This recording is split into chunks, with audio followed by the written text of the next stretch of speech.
मैंने मंगवाया तो उसमें हमारा rotation of cylindrical tube containing liquid of humidity rho वाला बाकी है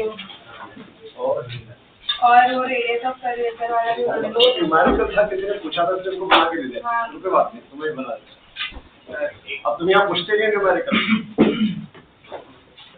समझ में?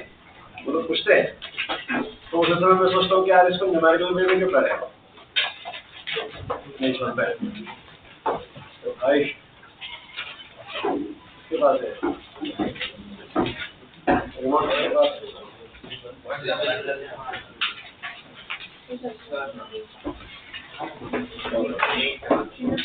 पहले वो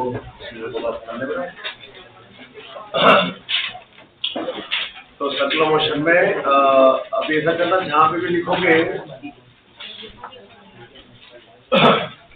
अलग से पेज ले लो, उसको वहां लाके स्टेप कर लेना।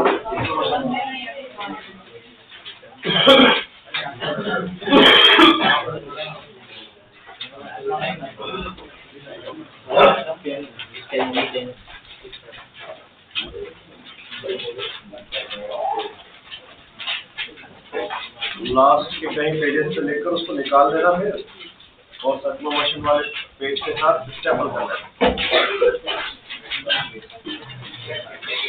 तुमने एक चीज रखनी इसलिए कि और पता ना सिलिंड्रिकल ट्यूब और तो हो गया ना, क्योंकि वो तो एक पर्टिकुलर केस ही होता है, लोगों को ऐसा नहीं, न्यूमेरिकल नहीं है, पर्टिकुलर केस है।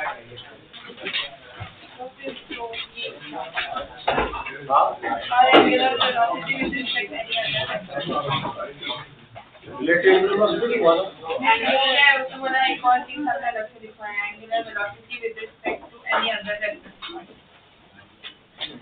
तो न्यूमेरिकल होगा फिर आप पढ़ेगा, ठीक है।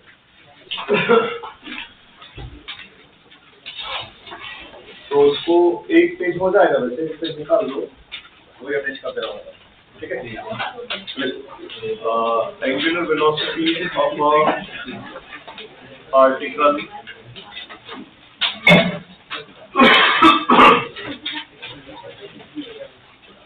angular velocity of a particle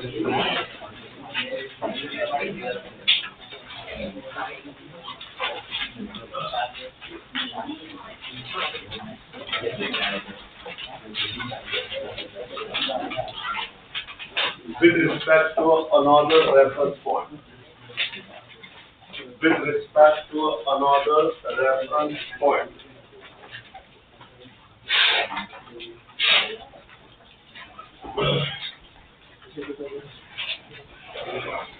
आप लोगों ने भी शायद डाउट किया था क्लास में, मैथमेटिकल था, तो उसको एप्लीकेट बनाना है। सपोज कोई पार्टिकल एक सर्कुलर पाथ पे घूम रहा है, सपोज एंटी क्लॉक घूम रहा है,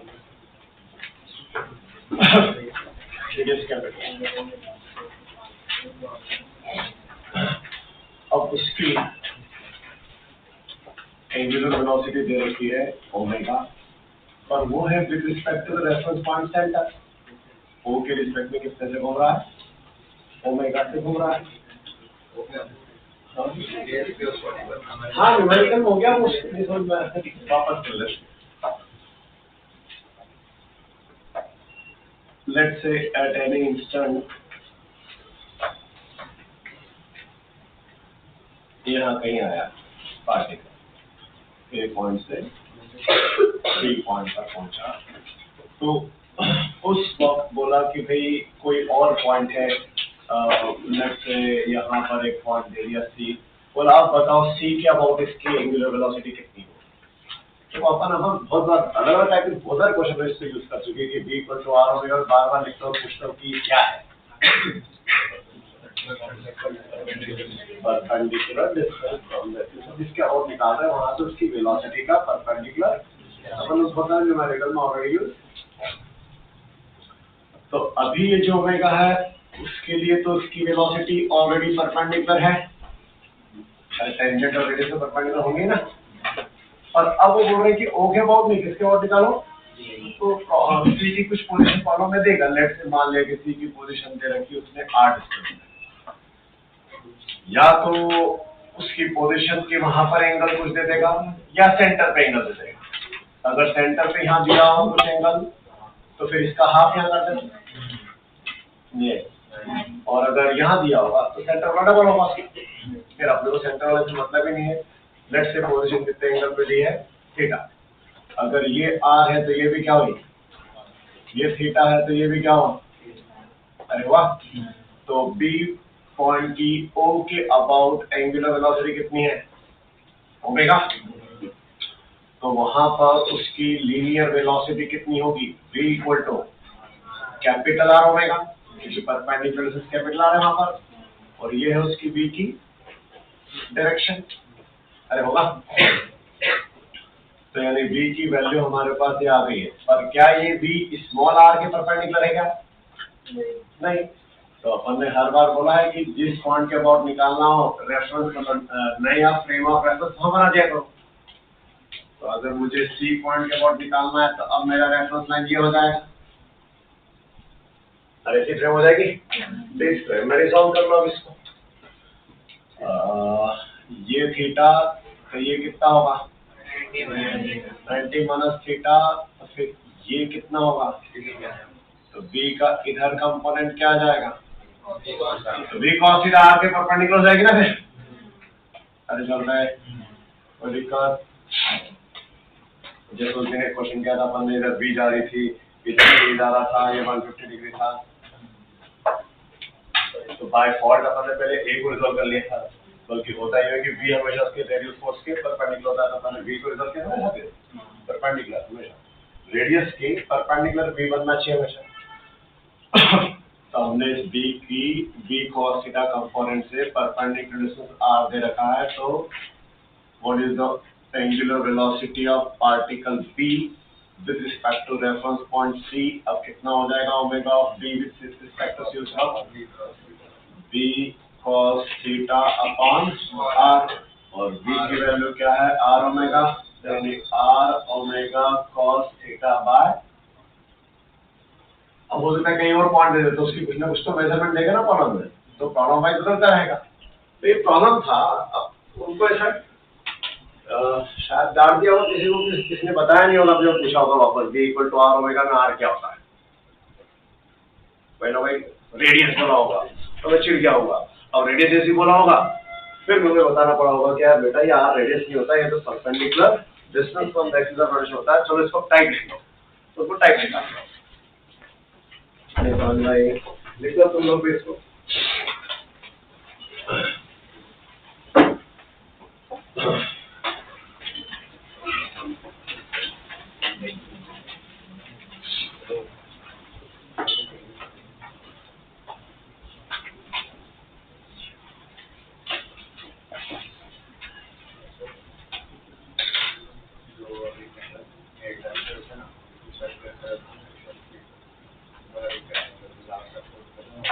पर अभी तो अगली टेस्ट भी सर्कुलर मोशन की आ रही है तुम्हारी, कर दो उसके नाम से,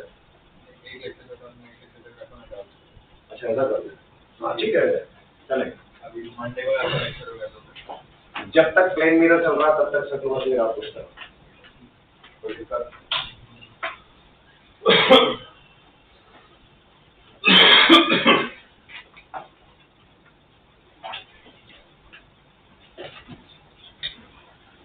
प्लेन मिरर खत्म होने के बाद तो आपको भिड़ना पड़ेगा ना मिरर का, सर्कुलर मिरर सर्कुलर मिरर चालू हो जाएगा।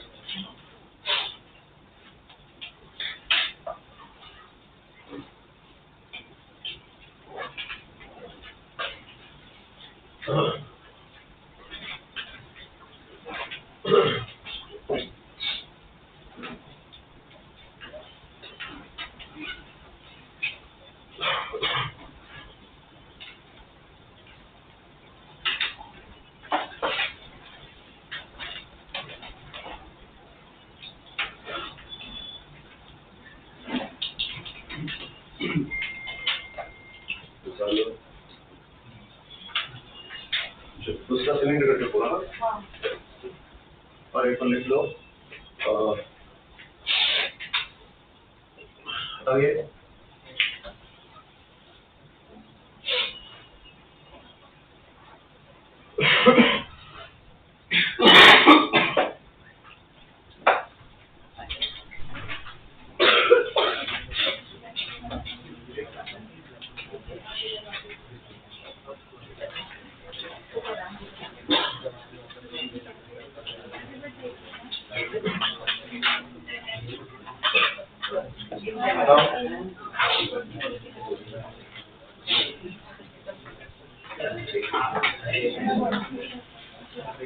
चलिए अगला कैसे तो rotation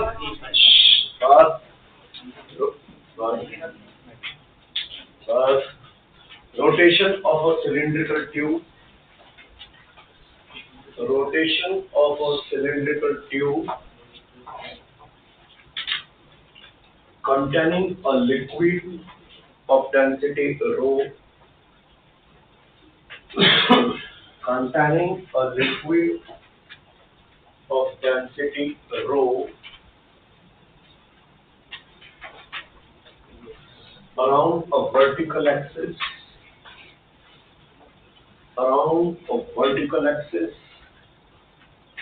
passing through one end, around a vertical axis, passing through one end. एक सिलिंड्रिकल ट्यूब है जिसमें लिक्विड भरा है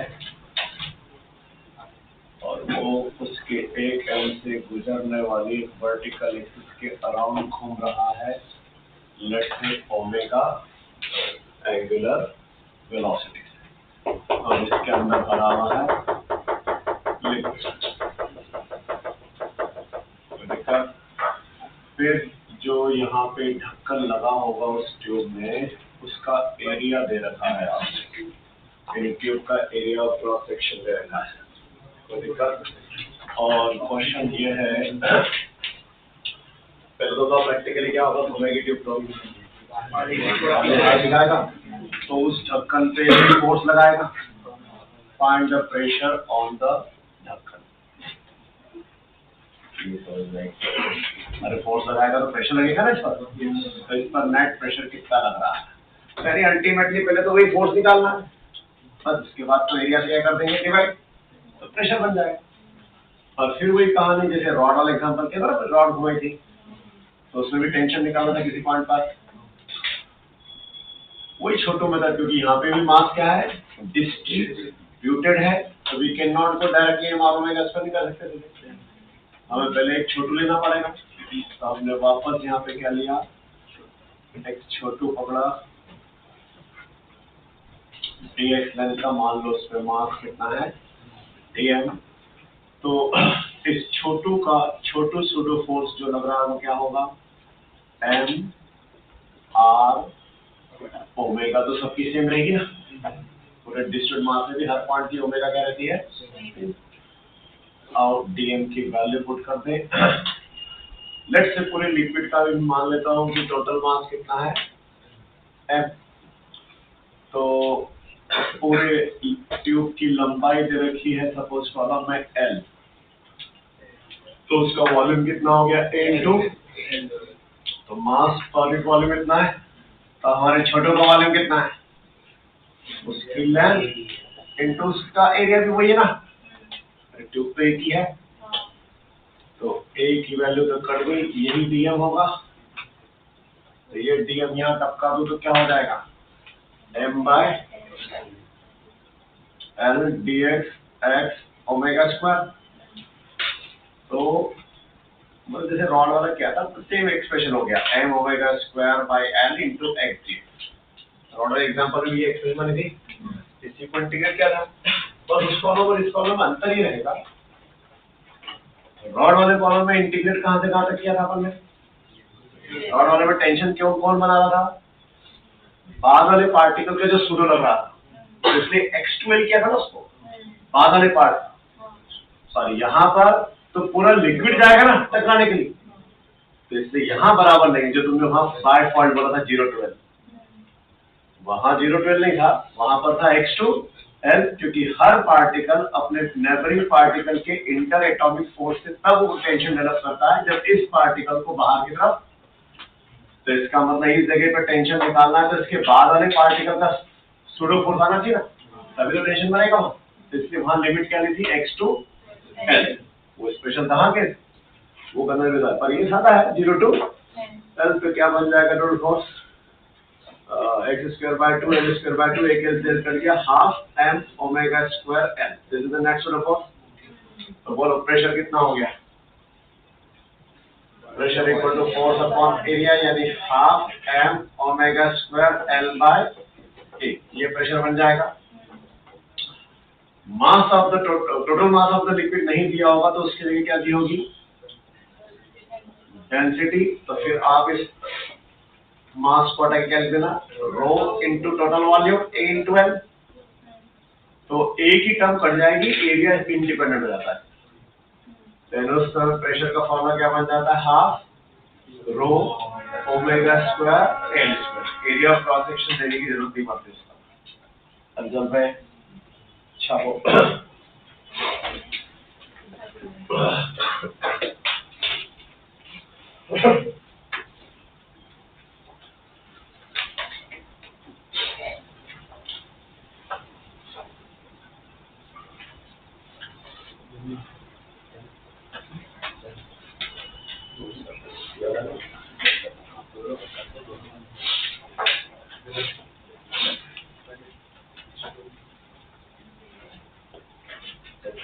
बैठते क्यों,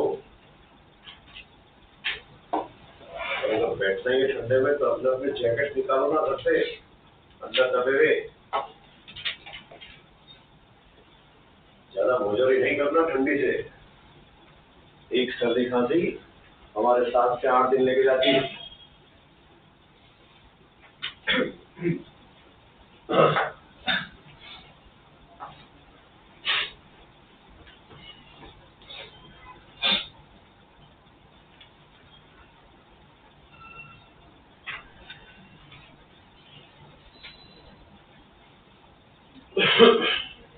अगला बोल कौन सा था,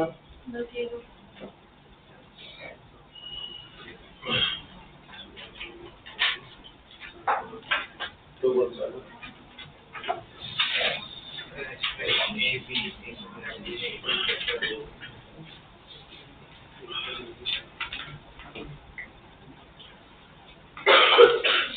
ये भी आपका जो टेस्ट हुआ था उसमें क्वेश्चन नंबर 9 पे जाओ।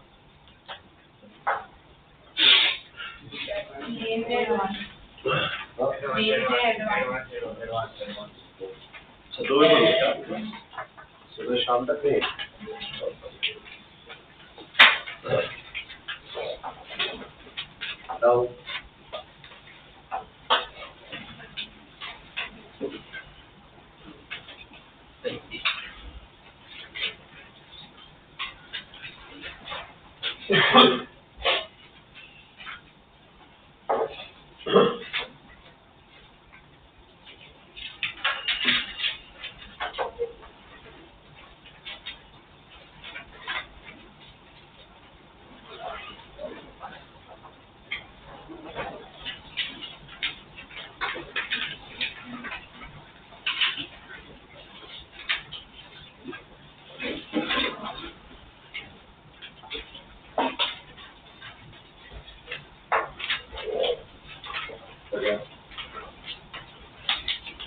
देखिए सब लोगों को क्वेश्चन नंबर 9।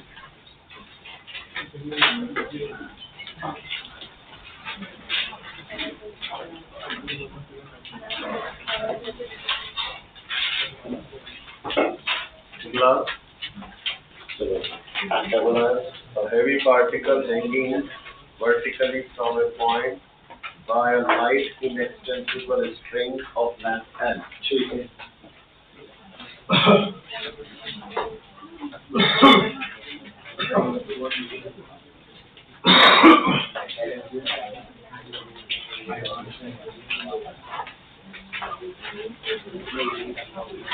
तो एक हेवी पार्टिकल एक स्ट्रिंग से लटका हुआ है,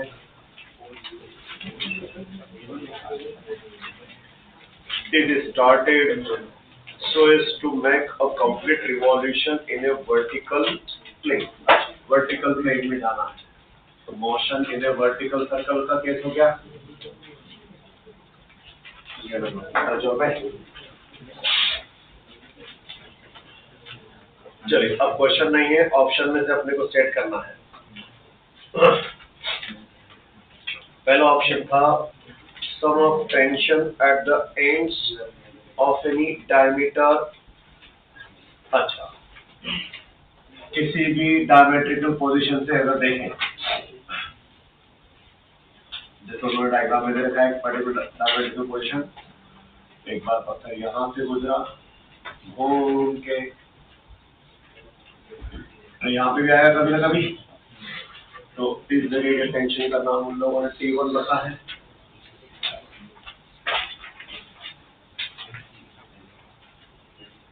इस जगह पे टेंशन का नाम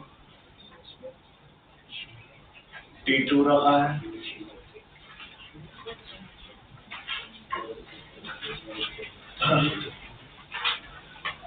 मान लो इसकी पोजीशन इधर से कितने एंगल पर है, थीटा, तो इधर भी थीटा, इधर और थीटा, तो फ्रेम कैसी हो जाएगी,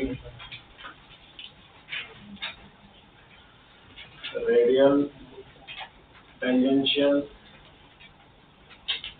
रेडियल टेंजेंशियल, रिजोल्यूशन क्या बोलेगा,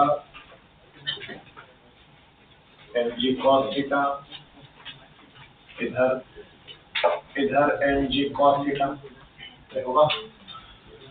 तो इसका नाम A रख लो, इसका नाम B। तो फॉर A पॉइंट क्या बन जाएगी चोरी, लेट्स से यहाँ से जाते समय उसकी स्पीड कितनी थी, लेट्स से v1 चलो, और यहाँ पर आते समय अरे v2 मान ली। तो अपने रामबाण तो वही है ना, जब भी वर्टिकल सर्कल आए तो सोचते मत बैठा करो, रामबाण तो वही है अपने। कौन कौन से एक बार बोल लो, सूडो एनर्जी। तो पहले मैं सूडो लिखता हूँ, तो T1 minus mg cos theta equal to mv square by l होगा। और B लिखूंगा तो क्या होगा, T2 plus mg cos theta equal to mv2 square by l होगा। हमें सम ऑफ टेंशन निकालना है, सम ऑफ टेंशन निकालना है, दोनों जोड़ दो, तो T1 प्लस T2 में ये कट जाएगा और उधर m बाई l कॉमन आ जाएगा और अंदर बचेगा v1 square plus v2 square. चलो ये हो गया सूडो वाला काम। अब कर दो एनर्जी कंजर्वेशन वाला काम। यहाँ पे हाइट h1, यहाँ पर हाइट h2, कोई दिक्कत? तो A पर एनर्जी बोलो, half mv1 square plus mg h1 अरे होगा। तो L into 1 minus cos theta half mv2 square यहाँ की कर दी, और यहाँ नीचे से पूरा एंगल कितना हुआ, 180 माना थीटा। तो mg h into 1 minus cos of 180 minus, अरे हमें ध्यान रखना हाइट निकालने के लिए एंगल नीचे से लेते हैं, लोअर वर्टिकल।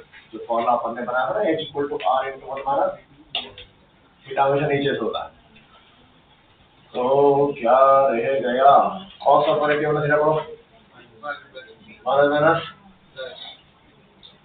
प्लस हो गया, तो यानी हाफ m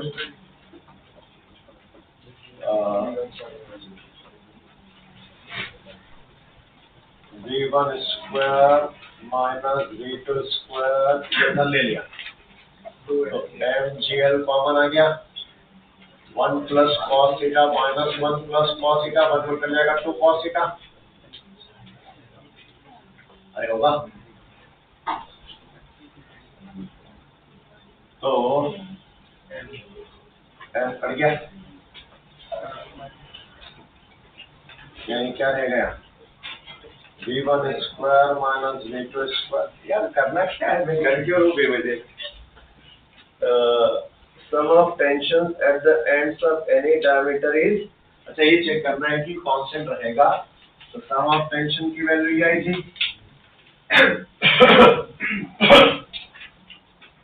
तो इसमें v1 और v2 के लिए टर्म क्या बन रही है, नहीं 2 बताया 4 हो जाएगा 4lg cos थीटा। तो जैसे अपन ने ये एक डायमीटर का क्वेश्चन ली थी जनरल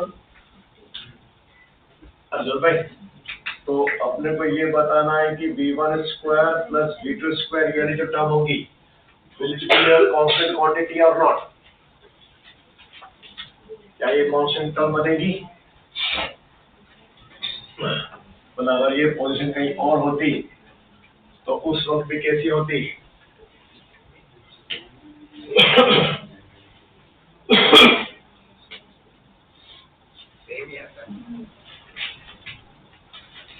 कहीं भी लो नहीं प्रूफ होना चाहिए, दिखना भी चाहिए कि यहाँ कांस्टेंट हमारी है, आप दिखा पा रहे हो कांस्टेंट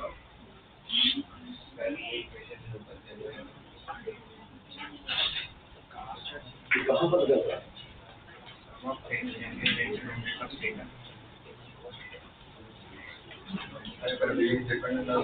अरे v1 v2 है ना, हमें पहले ये प्रूफ करना होगा कि ये जो है ये कांस्टेंट रहेगा कि नहीं, पहले ये है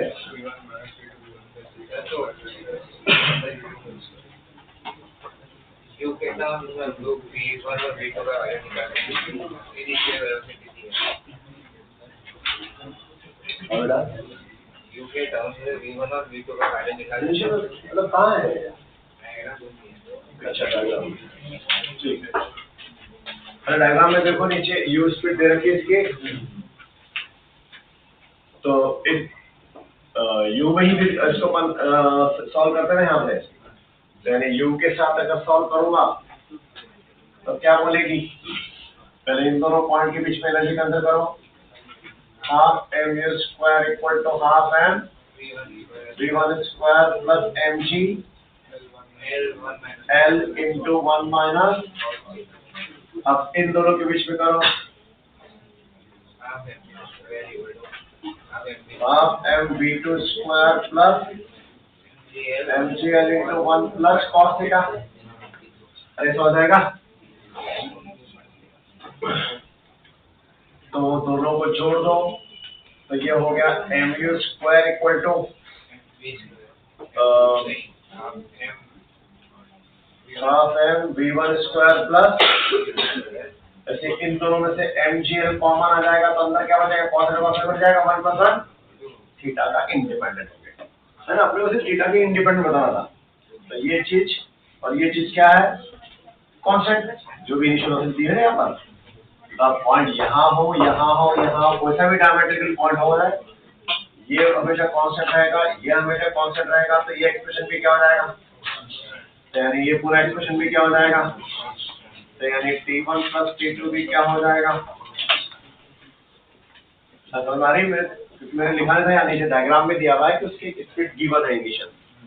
अर्जुन भाई चलो सेकंड पॉइंट,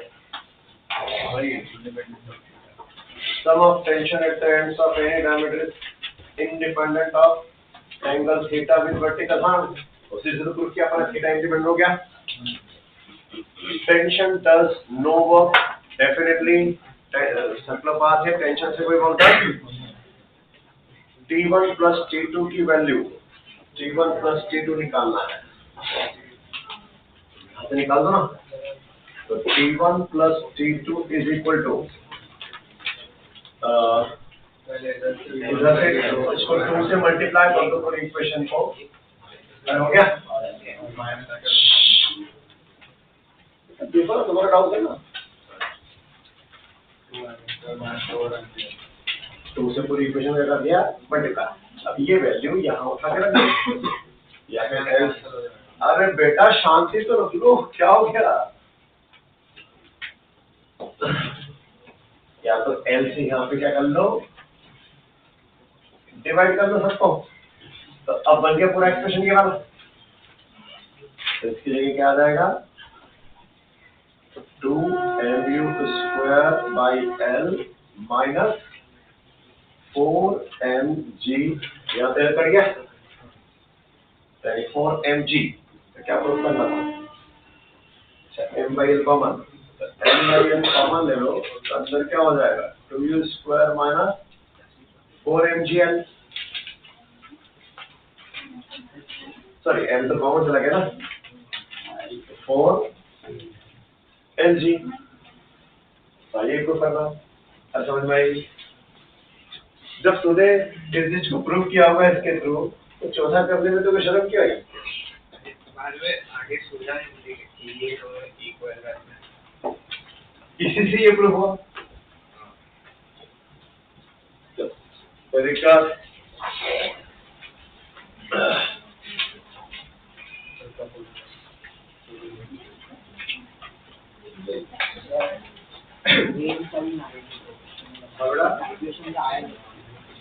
मेन क्या निकाल,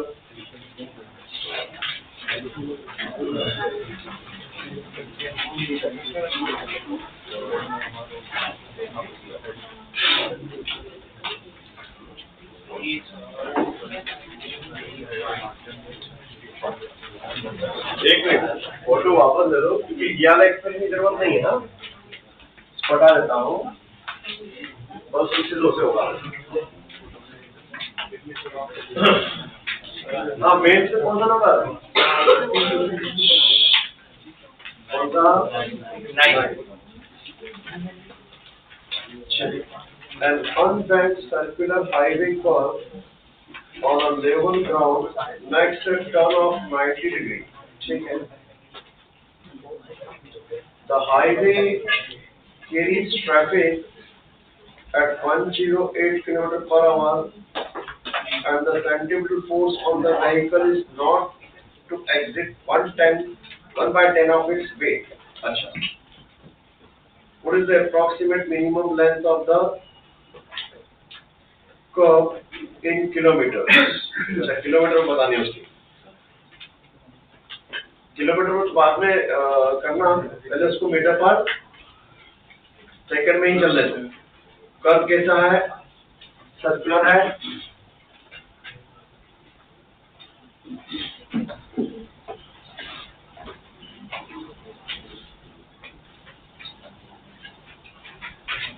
ऐसा 90 डिग्री में हो गया है।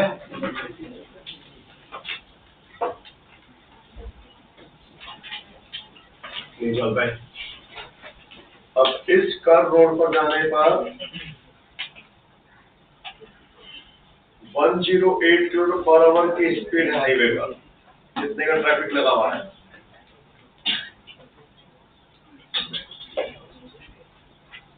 और सेंट्रीपिटल फोर्स जो है वो इसके वेट के should be less than equal to 1/10 mg।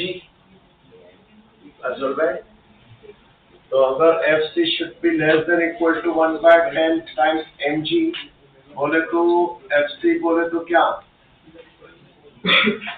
mv² by R should be less than equal to 1/10 mg, यानी V10v² by G less than equal to R, या R greater than equal to 10v² by G, यानी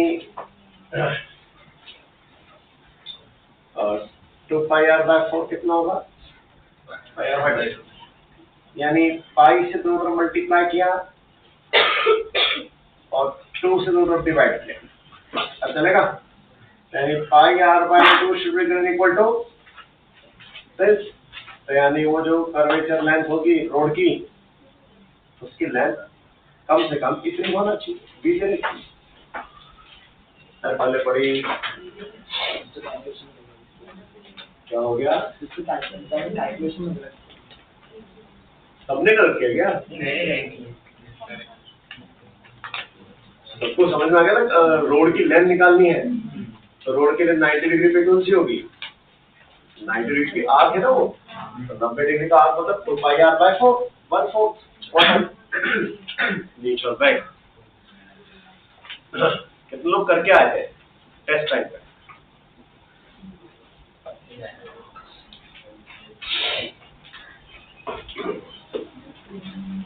चलिए, और कुछ है कि आगे बढ़े?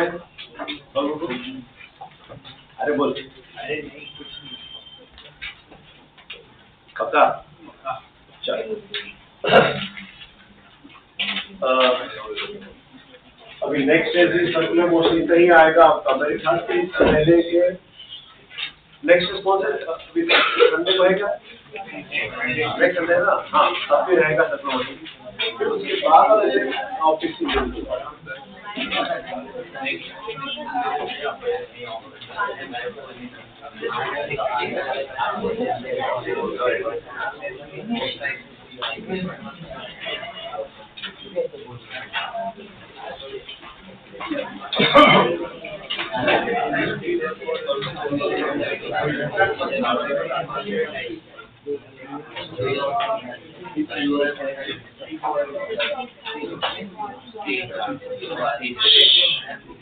चलिए, ऑप्टिक्स में कहाँ पर है? ठीक,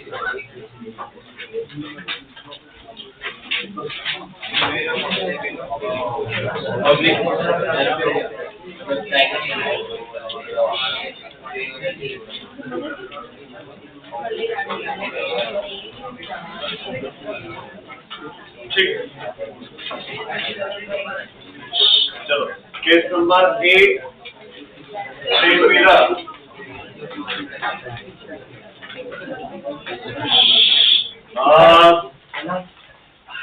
केस नंबर 8 प्लेन मिरर। मैंने डीपीपी 1 और 3 करने को कही थी, नहीं की? कहा था अलग 2 वाला पार्ट अभी हुआ नहीं है, 1 और 3 का हुआ है अभी क्लास में।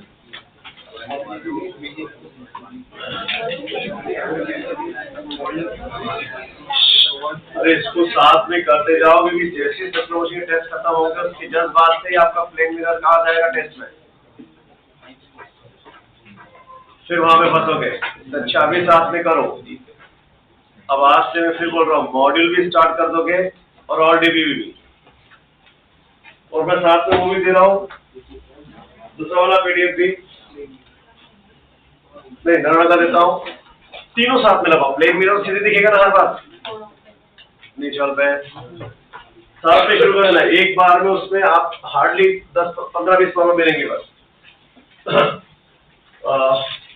अगले केस नंबर 8 में डाल दो। समझते हैं, फिर उसके बाद नाम कर देंगे।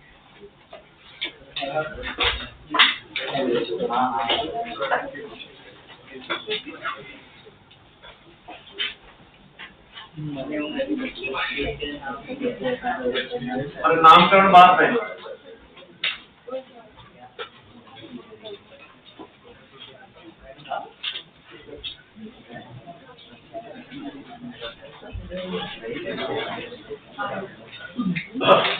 अरे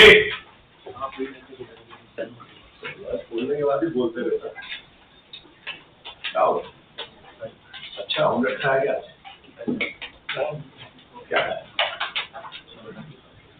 आलू पराठा।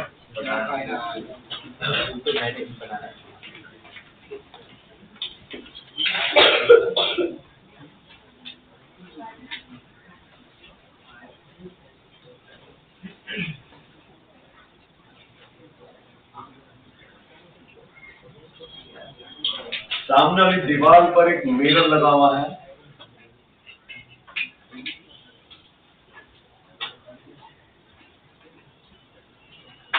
और तुम सामने खड़े हो।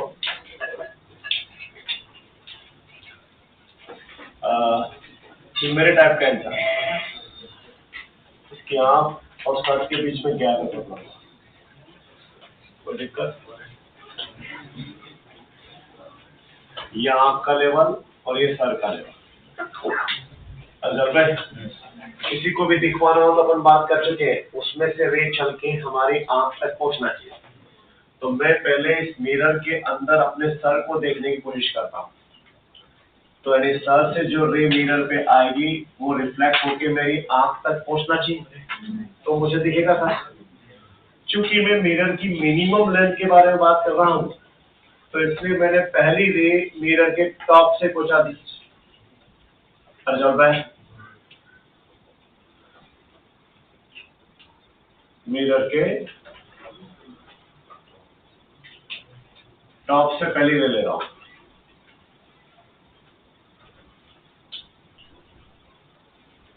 तो जब तक अच्छा ना बने इसे मिटाते रहो।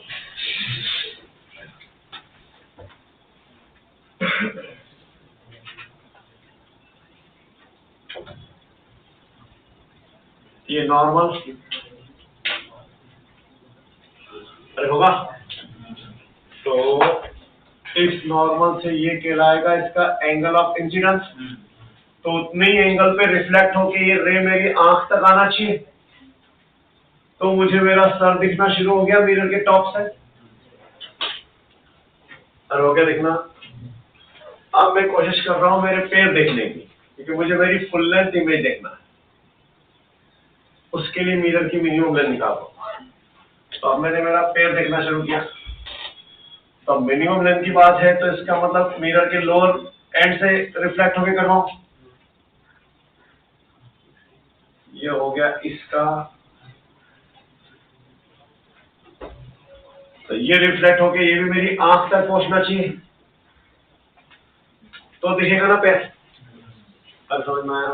तो मुझे अब मेरा पैर भी दिख रहा है इस मिरर में, मुझे मेरा सर भी दिख रहा है, और ये अपर मोस्ट एंड से है, ये लोअर मोस्ट एंड से है, तो ये कहलाएगी minimum length required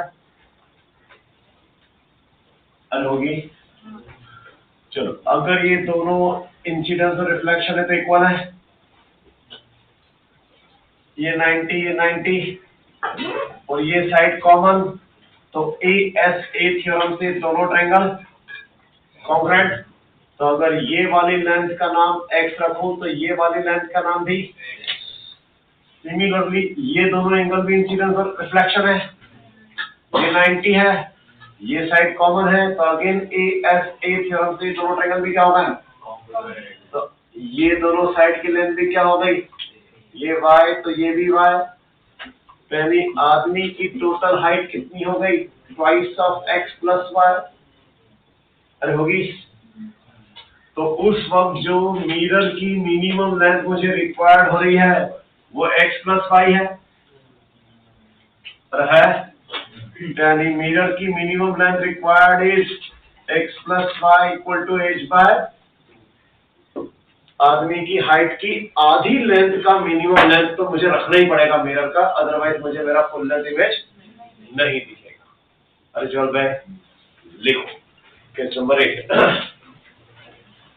the minimum length of a mirror, the minimum length of a mirror fitted at the front wall of a room, fitted at the front wall of a room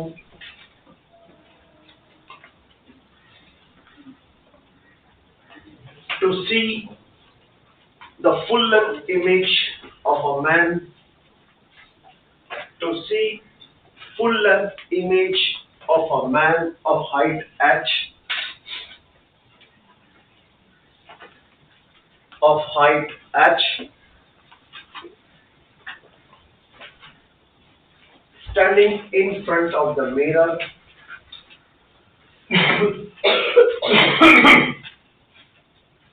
standing in front of the mirror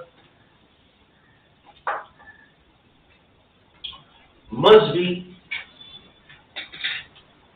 half of the height of the man, must be half of the height of the man, that is h by 2, that is h by 2।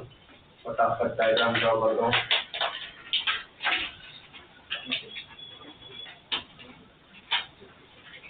तुम्हारे पास chances नहीं है ना उंगली से हटा हटा के इससे बनाने के। एक ही बार में सही बनाना।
इधर देखो, किसी कमरे के एक दीवार पर मिरर लगा है,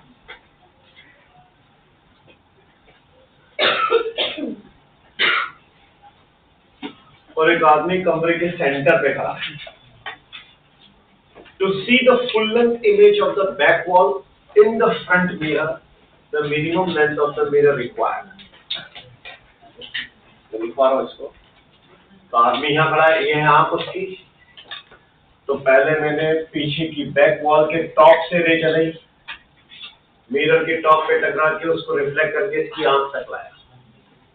फिर बैक वॉल के बॉटम से एक रे चलाई, लोअर पॉइंट से रिफ्लेक्ट करके वो भी इसकी आंख तक पहुंचाया। तो यानी अब टॉप भी दिखाई दे रहा है इसमें, बॉटम भी दिख रहा है। तो उस वक्त इसकी हाइट निकालना है, लेंथ निकालना है मिरर की। तो अगेन ये इंसिडेंस, ये रिफ्लेक्शन, ये 90 ASA थ्योरम से ये दोनों ट्रायंगल क्या होगा? तो यानी ये लेंथ अगर x है तो ये लेंथ भी क्या हो गई? x हो गई। सिमिलरली ये इंसिडेंस, ये रिफ्लेक्शन, ये 90 अगेन ASA थ्योरम से ये दोनों ट्रायंगल भी क्या हो गए? सिमिलर। तो अगर ये लेंथ x है तो ये भी क्या हो गई? तो यानी बैक वॉल की टोटल हाइट अगर h है तो दैट इज 3x। तो उस समय मिरर की minimum length required is x, that is 1/3। अरे चल रहा है, लिख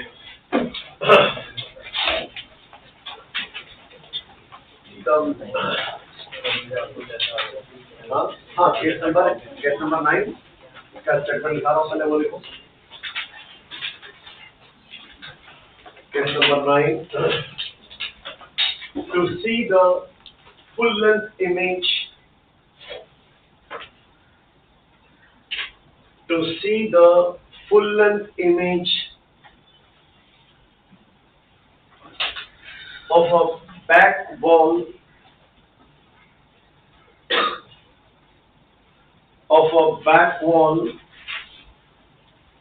in a mirror fitted at the front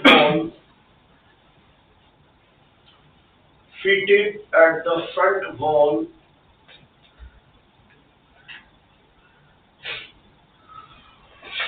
by a man standing at the center of the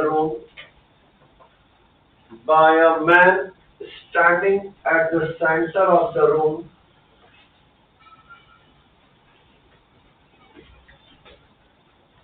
the minimum length of mirror required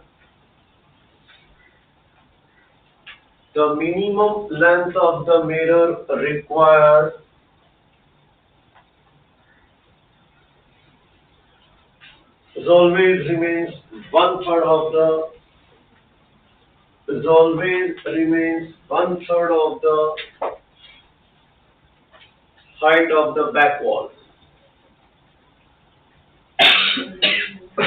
Height of the back wall.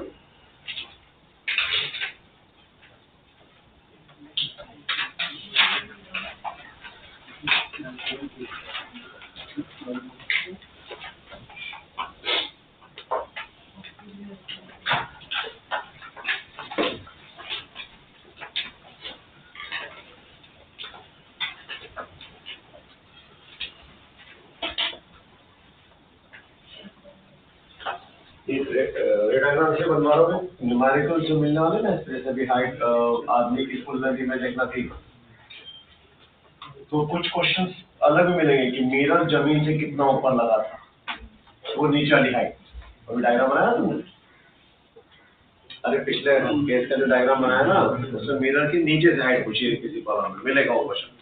तो इससे अपने ने diagram बनाया ताकि वो कॉन्ग्रुएंसी से कर पाओगे। चैप्टर का नाम क्या है? चलो कल आपके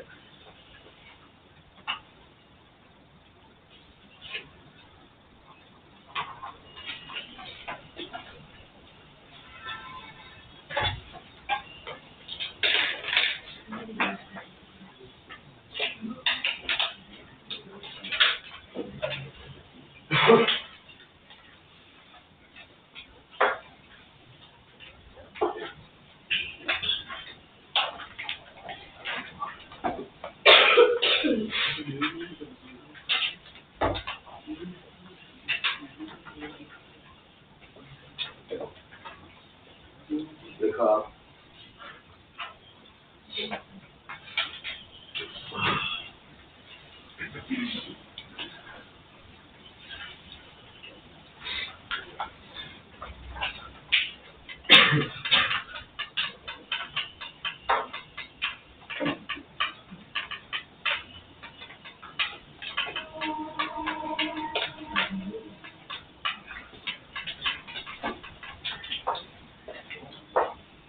नंबर 10।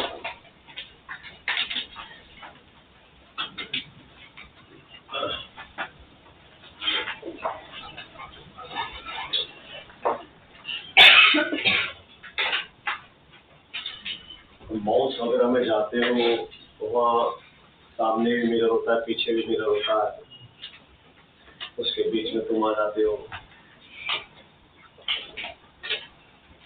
बहुत सारी इमेज बनती है इसके पीछे इन्फानाइट।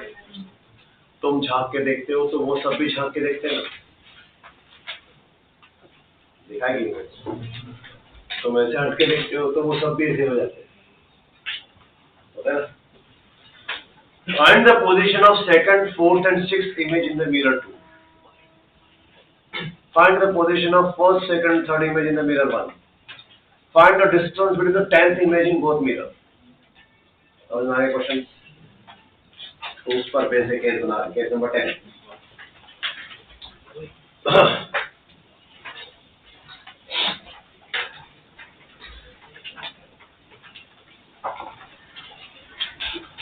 बोलो, केस नंबर 10 में देखो, image formation of an object, image formation of an object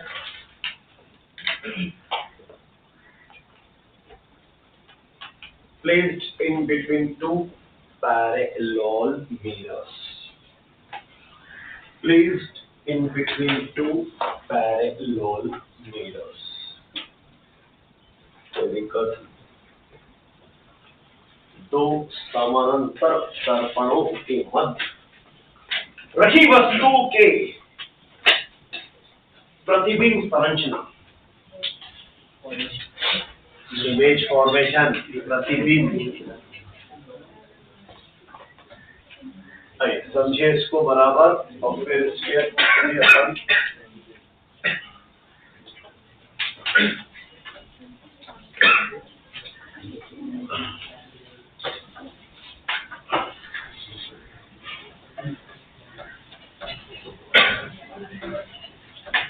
और आज तो कर ही लेना, इसके बाद नहीं तो ना भाषा हो जाएगा, तब तक याद नहीं रहता आपको फिर ये सब। आज पहले में करा करो कॉलम सारे,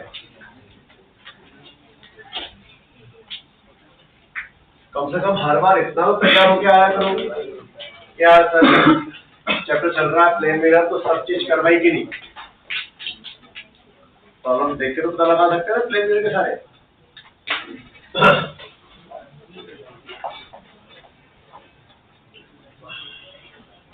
let's say mirror 1,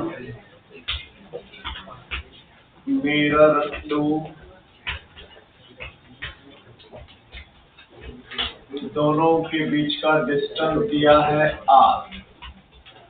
let's say mirror 1 से a डिस्टेंस पे एक ऑब्जेक्ट रखा है, तो मिरर 2 से उसका डिस्टेंस r माइनस a हुआ। अरे हुआ, कोई दिक्कत? चलिए इमेज फॉर्मेशन शुरू करते हैं। पहली इमेज का तो कोई दिक्कत नहीं, इसके अंदर भी पहली इमेज उतने ही डिस्टेंस पे आएगी। अरे ए डिस्टेंस पे आएगी, आएगा। इसके अंदर भी पहला इमेज r माइनस ए डिस्टेंस पे ही आएगा, इसमें कोई शक? अब वो जो एक के पीछे कितने सारे इमेज बनते हैं वो बनते कैसे हैं? मिरर 1 का पहला इमेज जो है वो है तो मिरर 2 के सामने ही ना, वो बन जाता है अब इसके लिए ऑब्जेक्ट। नहीं समझ में आई? तो ये हो गया अब इसका नेक्स्ट ऑब्जेक्ट। यहां से यहां तक डिस्टेंस कितना हो गया? r plus a। अरे वाह, तो फिर इमेज भी कितने डिस्टेंस बनेगी? तो ये second image r plus a distance पे। इसकी सेकंड इमेज कौन बनाएगा? इसकी फर्स्ट। ये इसके लिए ऑब्जेक्ट हो गया ना, तो r plus r minus a, तो ये लीजिए सेकंड इमेज बन गई इसकी 2r माइनस a डिस्टेंस पे। अरे बनी। अब इसकी थर्ड कौन बनाएगा? इसकी सेकंड। तो इसकी सेकंड का यहां से कितना है? 2r minus a plus r, 3r minus a। इसकी थर्ड कौन बनाएगा, इसकी second, r plus a plus r. अरे चल भाई,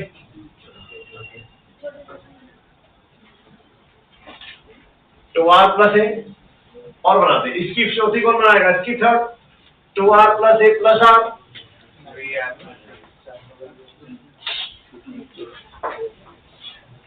आई होप इमेज फॉर्म करना समझ में आ गया।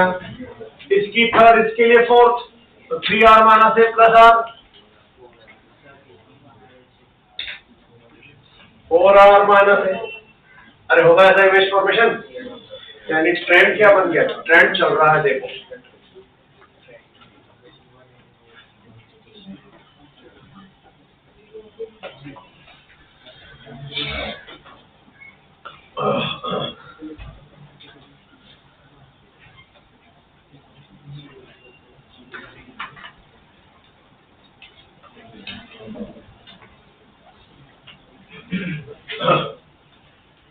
मिरर्स के बीच का डिस्टेंस क्या है,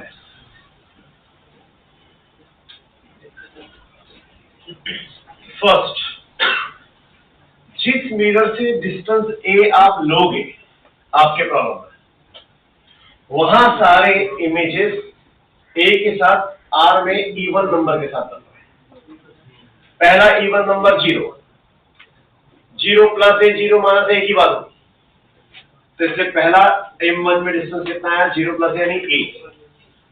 तो अगली इमेज 0 के बाद अगला इवन नंबर कौन है, 2, पहले माइनस फिर प्लस, 2r माइनस ए 2r प्लस ए, 4r माइनस ए 4r प्लस ए,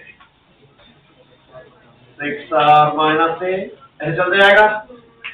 और जिससे आपने डिस्टेंस ए नहीं लिया है वहां पर जाएगा ऑड नंबर का ट्रेंड। पहला ऑड नंबर कौन है, 1, तो 1r माइनस ए 1r प्लस ए, 3r माइनस ए 3r प्लस ए, 5r माइनस ए 5r प्लस है। अरे होगा, तो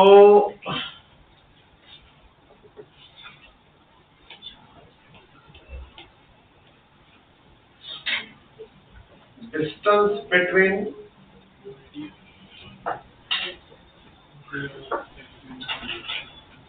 पर्टिकुलर इमेजेस, तो दोनों की फर्स्ट इमेज के बीच का डिस्टेंस देखो, तो this plus r plus this, तो ए से कट गया r plus are,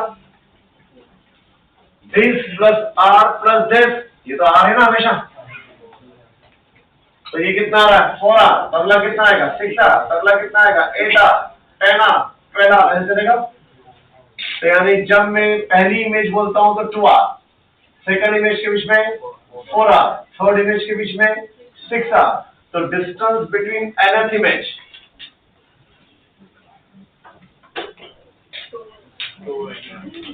in both mirror 2nr होगा ऑलवेज, यानी वो ऑब्जेक्ट की पोजीशन पे डिपेंड, बस मिरर के बीच के डिस्टेंस पे डिपेंड करेगा। अब जब मैं ऑब्जेक्ट की पोजीशन पे डिपेंड, तो इंडिविजुअल इमेज की पोजीशन जो होगी वो करेंगे। मतलब प्रॉब्लम में छोटी सड़ी सी प्रॉब्लम है, ये तो बचपन में भी कर लेते हैं 9th में बच्चे, पर अपनी ऑब्जेक्टिव में कैसे बिगाड़ देते प्रॉब्लम को।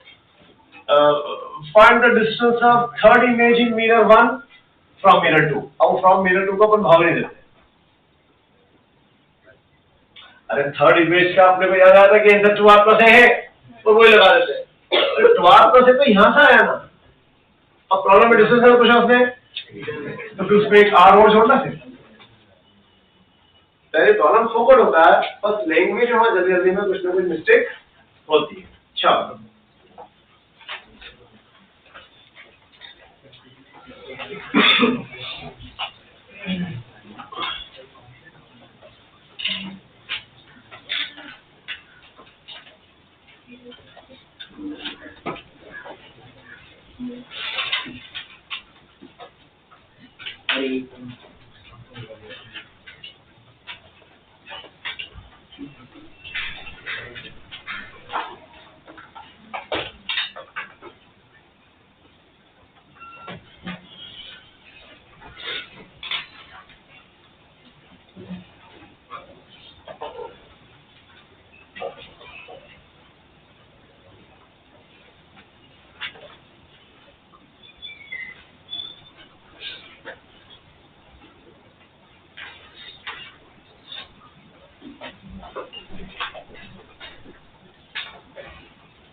पे कुछ लिख रहा था और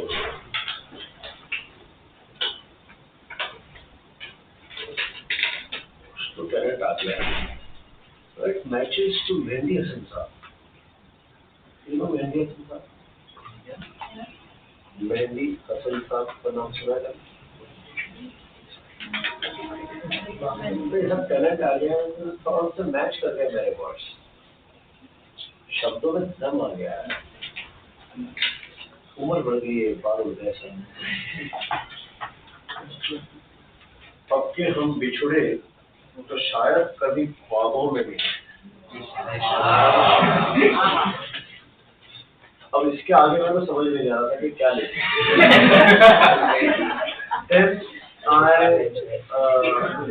हाँ गूगल तो मेहंदी हसन साहब की भी पहली लाइन उनकी गजल की और उसकी सेकंड लाइन उन्होंने क्या लिखी थी, वो बड़ा जब का लिखा, मतलब मैं भी सोच तो रहा था, मैं सोचता तो हो जाता, पर मैं जल्दी हार मान गया भाई। अब के हम बिछड़े तो शायद कभी ख्वाबों में मिले, जिस तरह सूखे हुए फूल किताबों में मिले।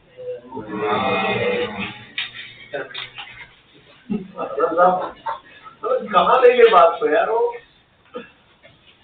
अच्छा तुम लोगों की दुनिया में ऐसा हुआ ही नहीं ना कभी, तुम लोगों ने स्कूल में नहीं हुआ ना बेटा, किसी ने फूल दिया और आप किताब में से संभाल के रखते हो बुक के अंदर।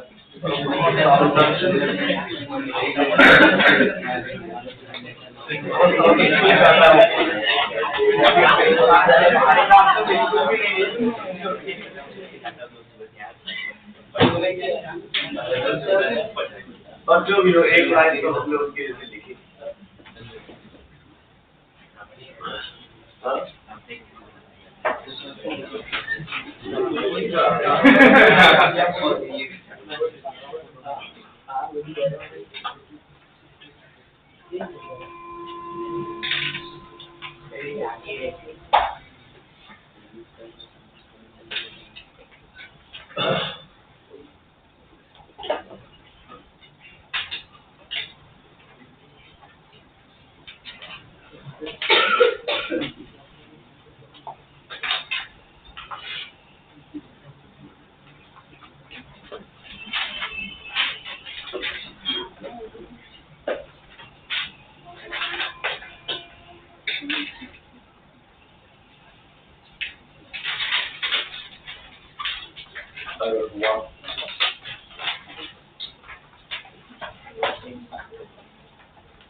बताओ ऊपर का डाउन डायग्राम।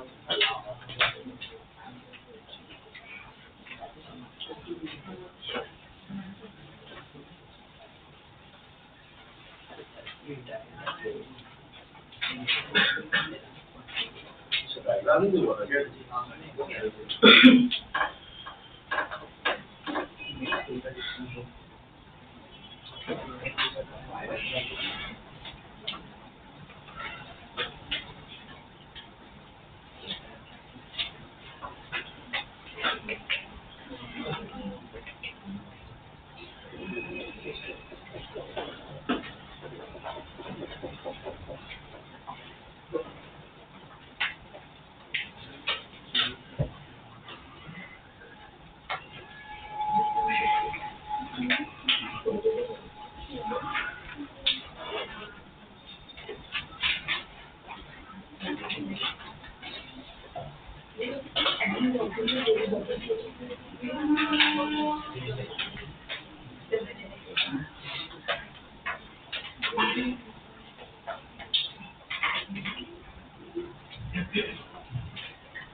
लेवल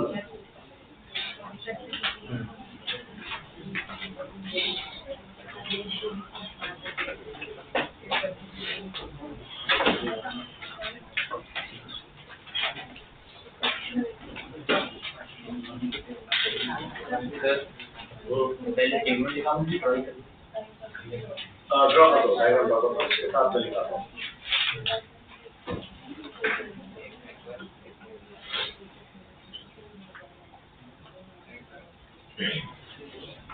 वापस दो पैनल मिरर है, उनकी लेंथ दे रखी है R, उनके बीच का डिस्टेंस, मिरर के बीच का डिस्टेंस आपके पास A है और R लेंथ है।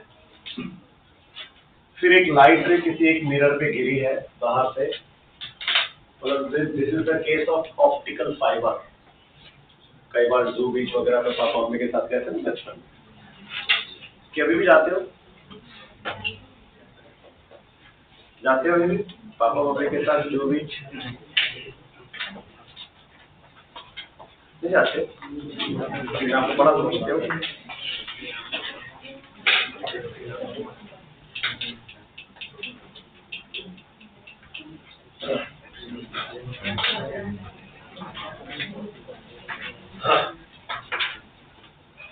वहाँ पे मिलते हैं ना फाइबर, चमकते हैं, ऑप्टिकल फाइबर बेचने वाले आते हैं ना, वो चमकता रहता है, लंबी लंबी गाड़ियाँ या फिर हाथ से चलाने वाले।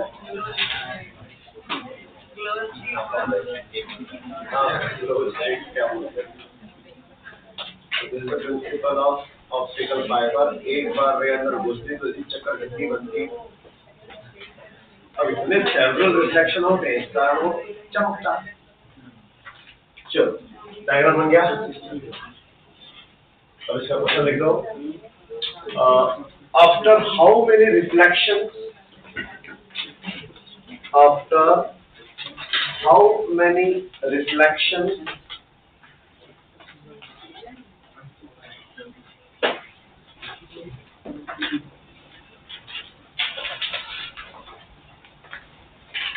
ये चल रहा है क्या? कर रहा था बीच में, ऐसे शायरी चल रहा था मेरे। After how many reflections the given light ray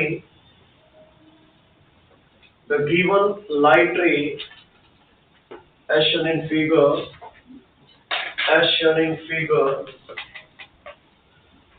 will come out from the other side, will come out from the other side.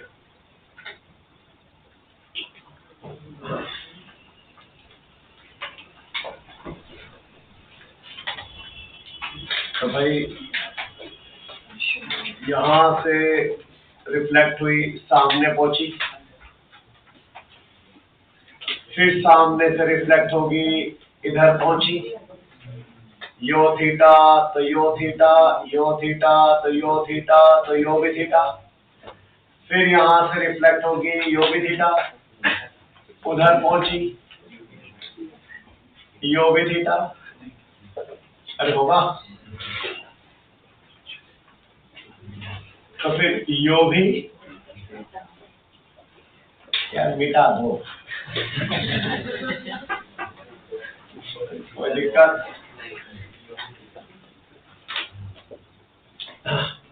बस एक कॉर्नर का आगे यहाँ से ये लास्ट हो गया, कोई दिक्कत। तो अभी इस डायग्राम को अगर देखते हैं जो हमने बनाया है, तो उसके हिसाब से अगर मैं ये वाले डिस्टेंस का नाम x रख लूं तो ये वाला भी x ही होगा, तो ये वाला भी x होगा, तो ये वाला भी x ही होगा, तो सब थीटा एंगल के ना, अरे होगा। तो एक रिफ्लेक्शन, दूसरा रिफ्लेक्शन, तीसरा रिफ्लेक्शन, चौथे रिफ्लेक्शन के बाद बाहर आ रही है यहाँ से आएगी। तो यानी जब यहाँ 4 रिफ्लेक्शन के बाद बाहर आ रही है तो पूरा जो मिरर का लेंथ है वो 4x में कवर हो रहा है इस डायग्राम के। तो अगर मैं बोलता हूं if it come out after n reflections, अगर वो n रिफ्लेक्शंस के बाद बाहर आने वाली है तो ये x कितनी बार आए होंगे, तो nx इक्वल टू r होगा। तो इस ट्रायंगल में जाऊं तो tan theta equal to x upon a, x equal to a tan theta, अरे होगा। तो यानी n equal to r upon x, that is r upon, यानी after this much reflection the ray will come out. चल भाई, आपको column में given data भी क्या क्या था, अरे r था, ये लेंथ पता थी, दोनों के बीच का डिस्टेंस a पता था और थीटा पता था, तो फॉर्मूला भी r a और थीटा में कन्वर्ट हो गया। नहीं चल भाई लिख लो क्या रहा है जीवन में, बस थोड़े सूखे फूल और कुछ वो पुरानी किताबें निकल जाती है। पर वो स्कूल टाइम का जो इश्क होता है ना, अकेली जिंदगी में जाना बजाने का फिर आजकल के ऐसे निष्ठुर बच्चों को थोड़ी ना याद आए, उसके थोड़े से सेंटिमेंटल हो जाएंगे। आप सेंटिमेंटल लोग गए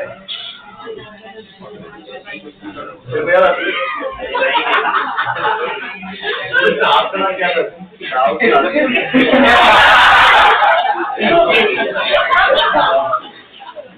ऑप्टिकल फाइबर का अंदर जाएगा तो फिर उसका एंगल ऑफ मतलब रिफ्रैक्ट नहीं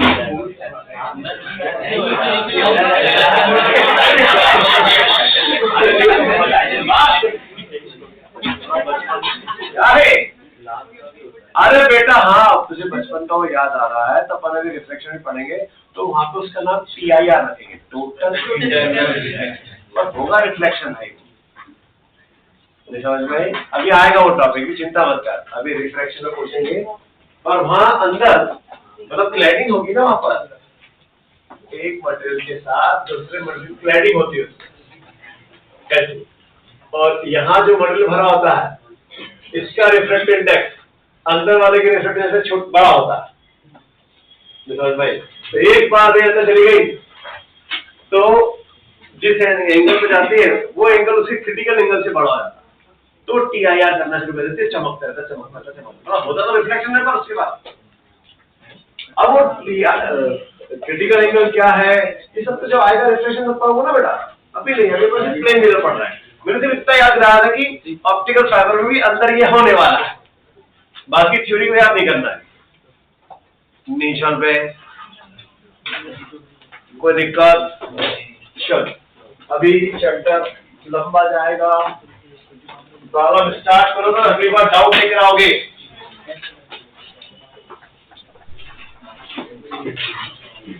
है